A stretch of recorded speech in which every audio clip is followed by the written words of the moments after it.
Okay, Proto Reflex. Now, the common question we're going to get now is what's the biggest difference between the rail reflex and the basic rail? Now, the unboxing, this is the case that comes with the rail reflex is basically almost the same case that comes with the DM. Okay, you got the lube in there, you got the tools. It's not the fancy toolkit, it's just the Allen keys, but it's enough to get by. You also have the manual, comes with a little pack of O-rings, and comes with the barrel sock, warranty card, and stuff like that. Nice little case for you to store your marker in. Good stuff. Also, the barrel is interchangeable with dye, the dye ultralight barrels. Even though they look a little bit different on the outside, the threads are still exactly the same. So if you wanted to go with a ultralight back that's maybe a little bit tighter bore than the Proto back, you can still put it and use your front, save yourself about 40 bucks. So, reflex.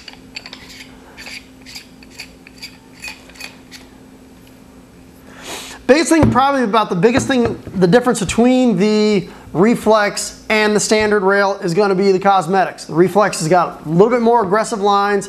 You've got like the little shiny pieces up here at the top, just some extra trimming. Also, the frame is all aluminum, and one of the things that they gave you, which is kind of cool, is they gave you the contact pads that also come on the NT, which feels really nice when you have it in your hands. The little pieces of contact rubber right there, just, I don't know, kind of gives a nice little soft touch. Also, you get a nice clamping feed neck, two-piece 14-inch barrel, and the same on-off ASA that used to be on the DM10s and prior and stuff like that. Let's go ahead and bring the camera in a little bit closer. We're going to weigh it, and we're going to take it apart. Okay, now let's go ahead and take it apart.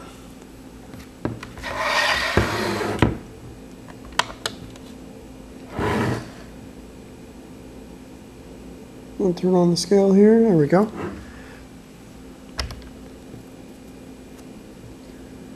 Okay, and as you can see, a little bit of aluminum definitely adds a lot to the weight. So 2 pounds, 3.8 ounces. 2 pounds, 3.8 ounces. So definitely a couple ounces heavier than the original rail.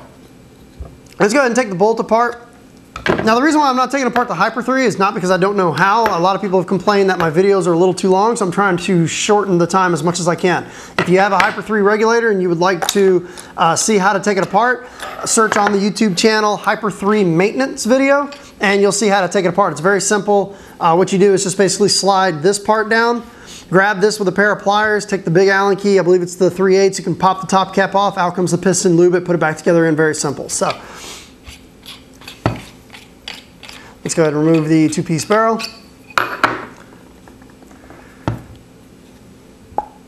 And let's go ahead and slide this back. Here's an Allen key. There we go.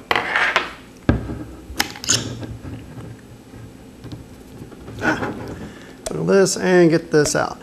Now, the reflex uses a faster acting solenoid than the rail does. The reflex can hit probably 25 balls per second. The rail can only hit about, I believe the rail only hits about 15 balls per second.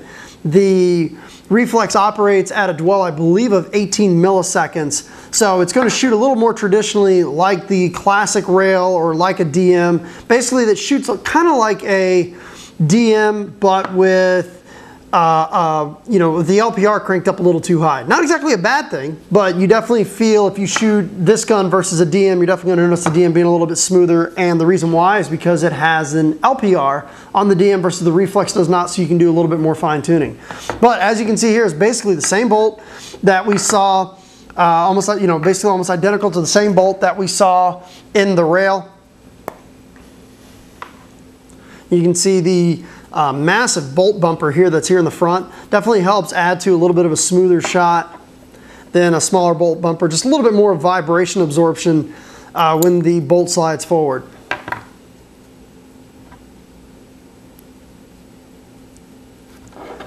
There we go. We'll put this back together again. Now, if you happen to break paint, how you remove the eyes is just take your fingers, put it inside here, and out comes the eye pipe. Very simple. Now, at the bottom of the eye pipe, there is an indexing ring here, or an indexing notch, and obviously, as you can see here, the balls come in through the top here, so you just kind of put it on your fingertip, wiggle it around a little bit, and it'll go in. Sometimes you need to use your other finger to help kind of guide it in. There we go. And the eye pipe is back in.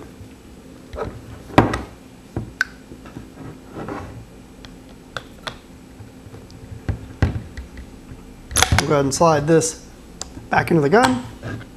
There we go.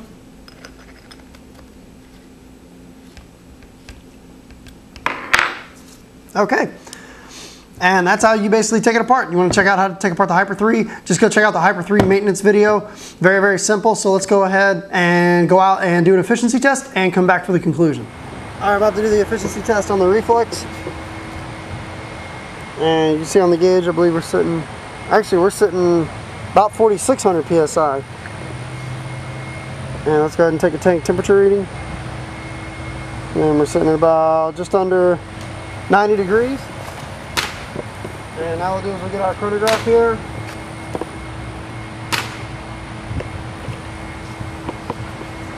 Load up our first pod.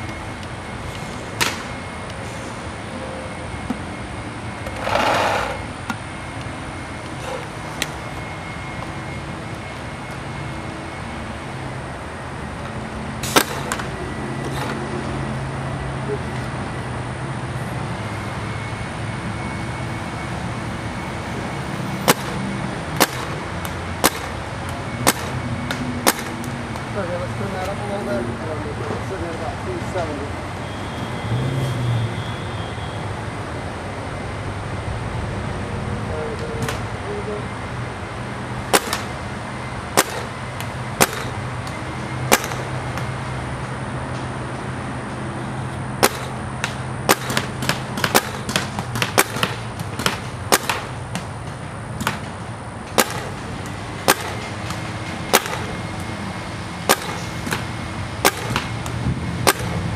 All right, two.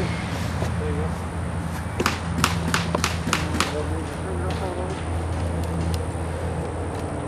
All right, go ahead.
Looks like about 7 1/3 pod. Thank you. Okay, so let's go ahead and wrap up the Reflex rail. I think this gun is priced exactly where it should be at. Okay, $500 is exactly where this gun should be priced at. You've got the packaging, you got the supportive die, you got the eye pipe in here, so you get a little bits of technology here and there of more expensive guns, which is always really nice when you're looking for a mid-priced gun. You know, you got the ultralight frame, which a lot of people really like. You've also got the Hyper 3 regulator, which is proven to work on the NT and also on the DM11. You got the two-piece barrel that the threads are interchangeable with the ultralight barrel, and also you've got a nice clamping feed neck, basically the same clamping feed neck that comes on the DM11 and also on the NT. But this gun is priced exactly where it should be at. It is worth $500. It shoots like $500. It is priced exactly where it should be at. I love the little detailed trimmings here with the chrome on the top and stuff like that. I definitely really like this little contact pad. One of the things I really like about the NT is those rubber contact pads. They just seem to feel really nice in your hands when you're out there playing. But you know, the gun's a little bit heavy, you know, a little on the heavier side, especially for not having the LPR on here like the DM does. It still weighs up there. It's got DM weight. But one thing I noticed when I was out there on the field is it does seem to shoot a little softer than the previous rails. Previous rails tend to hit pretty hard. I don't know if it's just a combination of maybe a little extra airflow inside here, how they designed it. Maybe most likely it's the bumper on the front of the bolt, that huge bumper that's on the front of the bolt. But I definitely noticed a lot less vibration with this Reflex over previous rails that I've shot in the past. It's a little bit smoother, not a lot. Still shoots like a DM with the LPR cranked up a little too high, but it definitely does feel a little bit softer. I don't know necessarily in terms of kick, but you definitely notice a lot less vibration shooting this versus shooting the previous years like the PMR 2010 and stuff like that. I also like that they raised the regulator a little closer to the body as opposed to on the previous, you know, the old PMRs had that little little stem of metal sticking down. I like it's, you know, definitely feels kind of like how the Victory's got that short reg. That's what it feels like in the hands. But they're a good shooting gun. I mean, I tell you what, if you've always been drooling over a DM, never quite had the money, the over $1,000 that it, you know, cost to buy a DM, I'd pick up the Reflex round. I wouldn't even think twice about it. Shoots great. You've got one regulator instead of two. Very simple to chronograph. You just simply, you know, back it out to increase, tighten it to decrease. I kind of look at it as like your water spigot at your house. You know, if you tighten it, the water flow goes down. Loosen it, the water flow goes up. Basically the same thing. You loosen it, you know, the air pressure goes up. You tighten it, the air pressure goes down. But it shoots great when it's out there on the field. It feels good. It's, you know, there's not a whole lot to do, you know, really say about it. But, you know, I do, you know, these little touches such as the accenting and also the contact pads in the front. I mean, those are just the kind of things for me when I'm out there playing. It's just little things that I really like to look forward to. Still not a big fan of the macro line coming out of the side, but the cool thing is that you've got the full adjustability of the ASA to move it forward or back depending on your tank, depending on your setup. You can move this pretty far forward, you can move it pretty far back, depending on how, you know, whatever size tank you want to and stuff like that. I typically like the longer setup, so I typically, you know, stretch my ASAs back a little bit. But this Reflex is a great gun. Like I said, I think it's priced exactly where it should be at. $500, it's worth $500. It shoots like $500 out there on the field.